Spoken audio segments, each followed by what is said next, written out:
So yun mga idol, samahan nyo nga pala ako dito. Tayo nga po pala mag-grass cutter po ng mga banting lote. Yan nga po pala mga banting loteng yan at meron na po palang mga may-ari. Siyempre po bilang maintenance at regular natin ginagawa, ito nga po pala tayo po mag-grass cutter. Kaya tara po mga idol, samahan nyo kami mag-grass cutter po.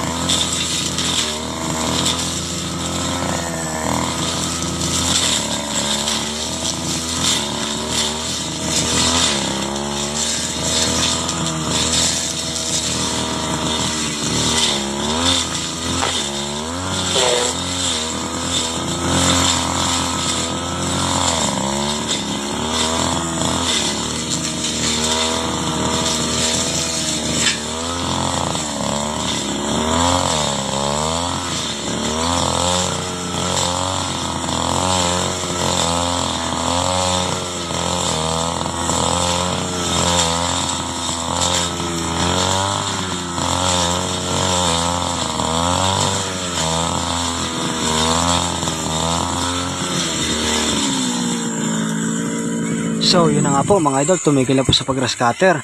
Siyempre po ang puhunan natin sipag at tiyaga. Ayan nga po makikita nyo mga ginag-grass cutter namin at sobrang kapal na po ng damo.